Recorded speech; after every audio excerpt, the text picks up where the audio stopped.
ওই আপনার রাত্রিবেলা আসে, ঠিক আছে, ইঞ্জিনিয়ার আসে, ভোট আসে এবং সকালবেলা আনলোড হয়। একদিন ওইখানে আমাদের একজন জিজ্ঞাসা করতো আপনার এই অর্থাৎ এখানে কী করতেছে, উনি কথা বলছে তো আমরা এই নামাইতেছি, ভুট্টা নামাইতেছি। এখন উনার চিন্তা যে এলাকায় আবাদ হয়, ভুট্টা নামতে এবারে স্বাভাবিক। এরপরে একজন আবার ওই ব্যক্তিকে বলছে যারা তো গোস্ত নিয়ে গেল, উনি তখন সাথে সাথে প্রায় 1 কিলো সামনে কালাম মেম্বার বাড়ির ওখানে একজনটা ফোন দিচ্ছে যে ওদিকে কোনো গোস্ত গেছে কিনা।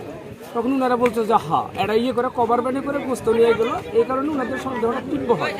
তো এক পর্যায়ে ওনারা এলাকার লোকজনের সাথে আলোচনা করে একটা টিম বানায় যে এই চক্রটাকে অবশ্যই আটকাইতে হবে। তারপর আজকে সকালবেলা একজন লোক, ওনার নাম হলো আব্দুল লতিফ, উনি সকালবেলা গিয়ে এর আগে ওই লোকগুলো দেখছে, সেম একটা লোক ওইখানে রয়েছে, মানে এর আগে সে তার সাথে হ্যান্ডশেক করছিল। তো পরে উনি আরও কয়েকজন লোকরে ফোন দিচ্ছে, লোকজনের অর্থাৎ ওই আশা টের পায় ওনারা ওইখানে কোনো ইঞ্জিনের চালিত বোটটা স্টার্ট দিয়ে অর্থাৎ এইখানে আসছে, অর্থাৎ এই হার্ট পয়েন্ট এলাকায় আসছে। আসার পরে ওনারা পিছনে আসছে। ওরা যে 5 জন, একজন ছিল নৌকার ভিতর, আর যে 4 জন এরা গেছিল খাইতে, চা খাইতে স্টলে। এই সুযোগে ওনারা সমস্ত লোকজন এলাকায় একত্রিত করছে।